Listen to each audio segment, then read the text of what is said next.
Tere siit Euroopa Parlamendi Strasbourgist on 12. märts 2026, neljapäev, kell 1:30 pärastlõunal, Eestis on kell juba 2:30 tänu ajavahele. Igastahes, mis on toimunud viimastel päevadel siin täiskogu istungitel, hääletused, debatid, kuid kõige alustuseks ma pean mainima, et täna ehk 12. märts on üks kurb aastapäev Eesti ajaloos, kuna täpselt sel päeval 1934 ehk nüüd siis juba 92 aastat tagasi, kui palju meil ongi juba aega möödus riigipöördest. Sellest ajast, kui pandi Eesti Vabariigis toimima vaikiv ajastu. Ehk keelustati poliitilised erakonnad, saati laiali Riigikogu ja vangistati vabadussõjalaste liikumine selle eesotsas Artur Sirguga. Ma tean, et tänapäeva Eesti koolis kahjuks ajalootundides väga ei pühenduta sellele ajajärgule, sellele, kuidas tegelikult tapeti demokraatia ja kuidas tõeliselt siis rahva poolt toetatud poliitiline liikumine ehk vabadussõjalaste liikumine likvideeriti, üle 500 inimese vangistati poliitilistel põhjustel. Vangist pääses põgenema küll Artur Sirk, kes lõpuks suri oktoobris 1937 Luksemburgis Echternachi väikelinnas. Ametliku teooria kohaselt enesetapu tõttu hüppas siis rõdult alla või aknast alla 1,5-kordsest aknast, kuid samal ajal me teame, et vähemalt 3 Eesti poliitilise politsei agenti viibisid samuti Luksemburgis ja tõenäosus selleks, et see oli poliitiline mõrv, on üpriski suur. Kuid selleks, et seda ajaloo järku täpsemalt uurida, saada täpsemalt andmeid veel arhiivides kätte, siis selleks just nimelt praegu on asutatud Artur Sirgu sõprade selts, mille juhatuse liige olen ka ma ise tagasihoidlikult, kuid ma ei ole selle eestvedaja. Selle eestvedaja on nimelt ajakirjanik ja kirjanik Tarmo Pikner, kes on kirjutanud ka juba mitu väga head informatiivset raamatut Artur Sirgu ja vabadussõjalaste teemal. Soovitan kõigil lugeda, kuid tema eestvedamisel on siis loodud selline sõprade selts, mis otsib ka rahastust. Ma tean, et neil on juba teatavad annetajaid olemas selleks, et uurida ka täpsemalt läbi Ameerika Ühendriikides olevaid arhiive, uurida veel andmeid, mis on kas Hollandis, Luksemburgis, selleks, et saada täpsemalt infot, mis toimus tegelikult 30-ndatel Eesti ajaloos. Seda nii palju alustuseks. Teiseks, mis on toimunud siin parlamendis, toimus üks väga oluline hääletus, nimelt teemal, millest on kirjutanud ka õigusteadlane Carri Ginter, näiteks ERR-i arvamusportaalis, nimelt chat control. Ehk et seda on põgusalt Eesti meedias mainitud, kuid ma ütleks häbiväärselt väga vähe, kuid nimelt küsimus on siis selles, et kas sõnumirakendustel, näiteks Messenger, WhatsApp, Signal ja nii edasi, mille kaudu inimesed suhtlevad omavahel, kas nendel sõnumirakendustel peaks olema kohustus skänneerida ja kontrollida kõikide inimeste omavahelisi vestlusi. Seda on debateeritud väga palju siin parlamendis, Euroopa tasandil vähemalt. Eesti on justkui ametlikult öelnud, et Eesti ei toeta seda lauskontrollimist, kuid praegu on veel kehtiv nimelt siis ajutine määrus, Euroopa Liidu ajutine määrus, mis peaks muidu aeguma 3. aprillil 2026, mille kohaselt sõnumirakendustel on vabatahtlik õigus skänneerida inimeste vestlusi ja pilte selleks, et leida siis lapspornograafiat või nii-öelda lapsi ohustavat teavet. Sõnumirakendused ei pea seda täna tegema, lauskontrolli, näiteks kui on krüpteeritud andmevahetus, mida on võimalik teha näiteks Signalis või kas või WhatsAppis, siis ei olegi võimalik kontrollida, ehk see on vabatahtlik ja just nimelt selle üle käiski meil siin Euroopa Parlamendis hääletus eile ehk kolmapäeval, et kas pikendada seda ajutist määrust, ehk et kas pikendada seda määrust, mille kohaselt sõnumirakendustel on võimalik vabatahtlikult jätkuvalt siis teostada sellist sõnumite skänneerimist ja kontrolli. Mina hääletasin sellele vastu, kuna minu arvates isegi selline sõnades vabatahtlik skänneerimine on samm lähemale kurjale, sest lõppkokkuvõttes me võime kõike nii-öelda ilustada kaunite eesmärkidega, milleks on muidugi laste heaolu, pedofiilide kinnipüüdmine, lastevastaste kuritegude ennetamine, tõkestamine, kuid tegelikult selle varjus on võimalik üles ehitada totaalset lauskontrolli ühiskonda, mis on nagu Hiinas näiteks, mis on Venemaal ja Põhja-Koreas ja ma arvan, et see on ühiskonna süsteem, mida me tegelikult ei taha. Ma tean, kohe on olemas inimesi, kes ütlevad, et aga mida on ausal inimesel karta? mina ju ei jaga lapspornograafiat või et mina ei taha mingit kuritegu plaanida. Las nad loevad, mul pole mitte midagi varjata. Aga ei, asi on põhimõtteline. See on täpselt samasugune küsimus, et kas lubada näiteks lauskontrolli Eesti teedel, et kas või näiliselt headel eesmärkidel Politsei- ja Piirivalveamet saab teha numbrituvastust autodele reaalajas 24/7, siis jah, sellega annab tõkestada teatud kuritegusid, nõus, aga samal ajal see annab ka täieliku totaalse kontrolli inimeste liikumise üle. Et riigi võim teab täpselt, kus sa oled, kus sa sõidad, mis teel, mis kellaaeg, on näha täpselt, kellega sa autos oled. Lõpuks, jah, inimesed võivad mõelda, et aga mis mul varjata on? Küsimus on ikkagi privaatsuses, et sul on inimlik õigus ka omaenda isiklikele saladustele. Ma ei tea, lähed armukesega kuskile, sõidad autoga, siis jah, see on sinu asi. See ei ole riigi asi, see ei ole politsei asi. Kuhu sa lähed, kellega sa lähed? Kui sa tahad naabrimehega vestelda, ma ei tea, et ma laenan su käest mootorsaagi või tule mu juurde sauna või tahad rääkida hoopis armukesega, mida iganes, siis see ei ole riigi asi teada, mida sa räägid, miks sa räägid, millal sa räägid. See ei ole riigi asi.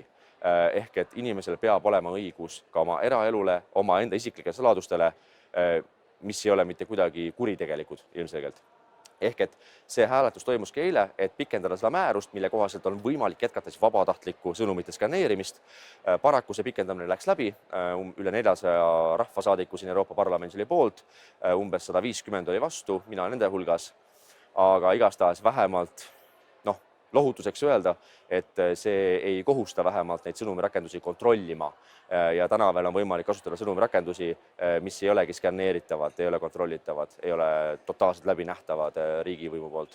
Aga need debatid jätkuvalt käivad edasi, et seda nii-öelda siis uut chat control 2.0 kehtestada, mille kohaselt tuleks siis sõnumirakendusel kohustus põhimõtteliselt skaneerida, kontrollida reaalajas 24/7 kõiki isikute vahelisi vestlusi. Ja selle vastu ma olen ilmselgelt jätkuvalt ja jäängi vastu olema.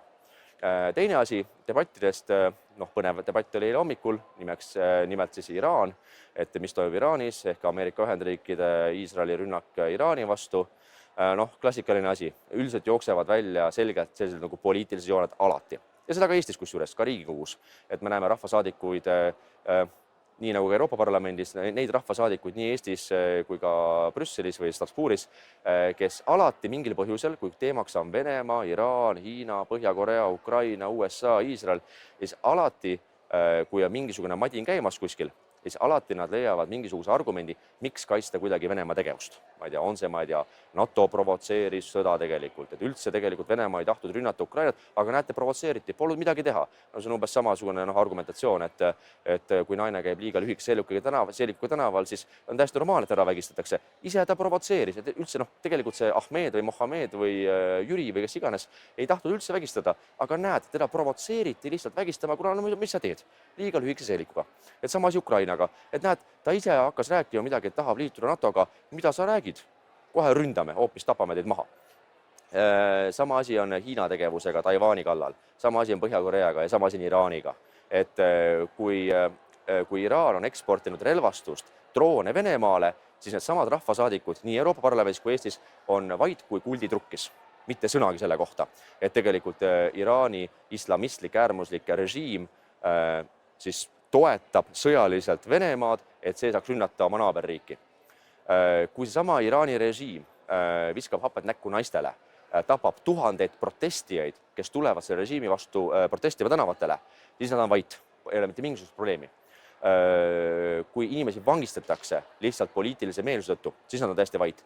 Aga vaat, kui nüüd Iisrael ja Ameerika Ühendriigid võtavad selle režiimi peajuhi ajatolla maha koos oma lähemate abilistega, siis on kisa taevani. See on rahvusvahelise õiguse räme rikkumine. Me peame taastama rahvusvahelise õiguse. Isest ma olen nõus. Jah, tõenäoliselt see ongi rahvusvahelise õiguse rikkumine. Jah, on küll. Aga mis me edasi teeme?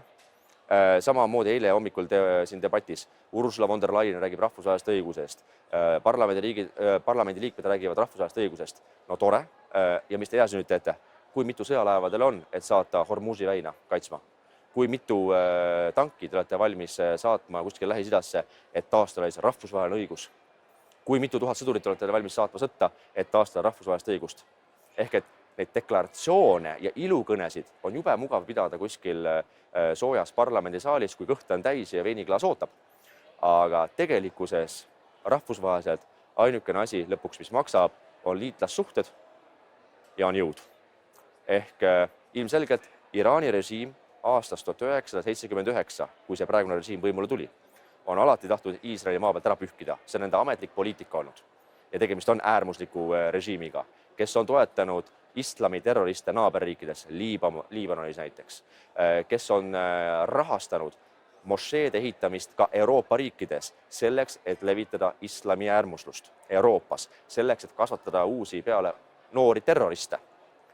Siis seesama režiim on tegelikult tapnud ja vägistanud tuhandeid naisi. Ja nüüd, kui see režiim tahetakse maha võtta, siis on kisa lahti nendel samadel poliitilistel jõududel, kes tegelikult on tekitanud islami probleemi ka Euroopas laiemalt, kes on tekitanud islami äärmusluse ja kes samal ajal, mitte küll otsesõnu, aga alati ümber nurga üritavad kaitsta alati kas Venemaa tegevust ja Hiina tegevust ja Iraani tegevust. Ma nimesid ei hakka isegi Eesti Riigikogust ütlema, ma arvan, et iga kuulaja ja vaataja saab ise ka aru, kellele ma vihjan, aga neid parlamendiliikmeid on. Ja Eestis, aga on ka mujal Euroopa riikides ja on ka siin Euroopa Parlamendis. Aga eelkõige nad on muidugi roheliste, vasakpoolsete, sotsialistide ridadest. Siis rahvusvahelise õiguse kohaselt, jah, ütleme, nende ründamine võis olla rikkumine, aga mis nüüd selle teadmisega pihta hakkame. Samamoodi on tegelikult rahvusvahelise õiguse rikkumine ka see, kui Iraan toetab sõjaliselt Venemaa sõjamasinat. Ka see on rahvusvahelise õiguse rikkumine. Seega, kus me nüüd selle piiri tõmbame, et millist rahvusvahelise õiguse rikkumist me aktsepteerime ja millist mitte. Ja tuleb see tentida, et tänane rahvusvaheline õigus, kõik rahvusvahelised konventsioonid on kirjutatud peale teist maailmasõda suurriikide poolt, paraku. Ja nüüd on küsimus muidugi siis Eesti inimestel poolt, et aga mida siis Eesti peaks selles olukorras tegema? Esiteks, Eesti asi on õigel hetkel olla vait. Sest et me peame aru saama, kui me midagi ütleme, kas see muudab midagi ja kui see midagi ei muuda, siis miks me seda teeme, miks me midagi ütleme? Ehk et meie asi ei ole hakata siin lugema moraali midagi rahvusvahelist õigusest Ameerika Ühendriikidele. See pole mis meie asi. Ja samal ajal arvestame fakti, et üle 2/3 NATO eelarvest tuleb jätkuvalt Ameerika Ühendriikides. Alles kuu aega tagasi eraldati Ameerika Ühendriikide poolt uus sõjalise abipakett Eesti Vabariigile. Ehk et nad on meie liitlased, ilmselgelt. Teiseks tuleb loomulikult arvestada ka sellega, et võib-olla kõige kehvemal päeval need liitlased on natukene kaugel või natukene aeglased või natukene puudub neil huvi meid aidata kõige kehvemal päeval. Ehk et meie enda kaitsevõime, meie enda tsiviilkaitse, meie enda valmidus. Ja siin me jõuame muidugi väga laiade teemadeni. Olgu selleks inimeste toimetulek, majanduslik heaolu, motivatsioon kaitsta oma riiki. Aga sealt edasi me läheme ka meie naaberriikide suhete peale. Läti, Leedu, Poola, Soome. Ehk et kogu meie regiooni julgeolek sõltub meist endist, meie enda koostööst ja meie enda valmidusest panna maksimaalselt jõud taha sellele, et iseennast kaitsta kõige kehvemal päeval, kui Ameerika Ühendriigid on teisel pool ookeanit. Nii lihtsalt on. Aga kui me räägime ka siis mõjudest, mis puudutab Iraani ründamist, siis loomulikult Hormuzi väina kinni, naftatankerid on blokaadis, mille tõttu kütuse hind tõuseb. Muidugi alati naljaks on see, et Eesti kütusemüüjad müüvad kütust kohe kallimalt, päev 2 peale jama tekkimist, öeldes, et maailmaturuhind tõusis. Aga kui maailmaturuhind alles langes märgatavalt, siis kütusemüüjad ei taha seda hinda tagasi langetada, vaid öeldes, et me ostsime just sel väga halval hetkel kõik oma mahutid niivõrd täis seda kallis kütust, et nüüd me peame müüma edasi jätkuvalt seda kallis kütust. Et tegelikult siin on küsimus ka Konkurentsiametile. Konkurentsiamet alles ütles Eesti meedias eile või üleeile, mõned päevad tagasi, et see on kütusemüüjate enda vabaturu regulatsioon, millise hinnaga nad müüvad kütust. Ei, kui on kokku lepitud kütusemüüjate vahel omavahel, et me nüüd teadlikult ei langeta hinda, kui maailmaturu hind langes, siis tegemist on kartelliga. Kartell on Eesti seadusandluse kohaselt keelatud ja seda peab kontrollima Konkurentsiamet. Konkurentsiameti töötajad saavad palka Eesti maksumaksjate taskust ja nende asi on tagada, et Eesti turul toimib aus konkurents, kus konkureerivadki erinevad müüjad, olgu selleks bensiinimüüjad või olgu selleks leevamüüjad. Nemad peavad tagama, et on aus konkurents ja hind kujuneb vastavalt nõudlusele, mitte läbi selle, et Olerex, Circle K või Alexela lepivad omavahel kokku, et tüübid, ärme nüüd langeta hinda, vaid maksimaliseerime oma kasumit, kuna meil on piisavalt palju lolle, kes ostavad, või lihtsalt inimesi, kes peavadki ostma, kes ei pääse tankimata. Kuna nad peavad käima tööl, nad peavad oma lapsed kooli viima, ja nad ongi sundolukorras, kus nad peavad maksma kõrgemat hinda, kuna on mingi kartelli kokkulepe. Ja see on Konkurentsiameti ülesanne tagada, et kartelli ei oleks. Mitte hakata vabandama oma kõrgelt makstud pressiesindaja vahendusel Eesti meediale, et ei, aga me ei saa mitte midagi teha.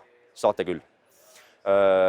Seega, aga kui me jõuame kütusehindadeni, siis väga palju saab ka Eesti riik ise teha, et kütusehinnad ei oleks seal 2 euro juures liitri kohta. Esiteks selleks on kahtlemata planeeritud aktsiisitõusude ärajätmine, mis on elementaarne. Teiseks, käibemaksu langetamine kütusele. Kütuse hinnast sõltub kogu majanduse toimetulek. Sellest sõltub leivapätsi hind poes, kuna see leivapäts ei viida poodi sinna tõenäoliselt tõukerattaga või elektrijalgrattaga ega kastirattaga. Sellest sõltub kõikide toidukaupade hinnad kauplustest. Sellest sõltub kogu majanduse toimetulek kütusehindadest ja seal on võimalik Eesti riigil langetada ka käibemaksu. Just nimelt need 2 ettepanekut, milleks on käibemaksu langetamine ja planeeritavate aktsiisitõusude ärajätmine, selle ettepaneku tegi ka Riigikogus Eesti Keskerakond.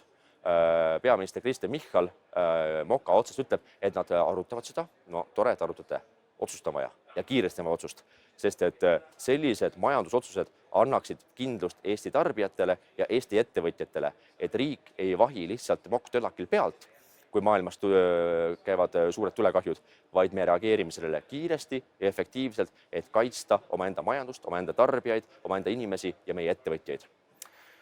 Igastahes selline oli see debatt siin Iraani teemal Euroopa Parlamendis. Kevad on tulemas, ilmad lähevad soojemaks, mis kindlasti rõõmustab meid kõiki, mis tähendab ka seda, et küttearved vähemalt, mis tulevad aprillikuus, on kindlasti palju soodsamad, kuna märtsis on juba plusskraadid. Mina soovin teile kõigile ilusat kevade saabumist. Me kohtume taas umbes nädala pärast juba Brüsselist Euroopa Parlamendist. Nädala pärast, järgmisel neljapäeval. Seniks aga olge tublid, olge terved, kõik ilusad ja täpselt aasta pärast on juba Riigikogu valimised, kus suure tõenäosusega tuleb võimule Eesti Keskerakond selleks, et teha taas Eesti korda. Kuid see sõltub eelkõige muidugi teist. Kas inimesed lähevad valima, kuidas nad valivad, kuidas nad veenavad oma tuttavaid, naabreid, töökaaslasi, perekonnaliikmeid, et tuleb minna valima, sest iga hääl loeb ja selleks, et tuleks muutus, tuleb valida Eesti Keskerakond. Olge terved!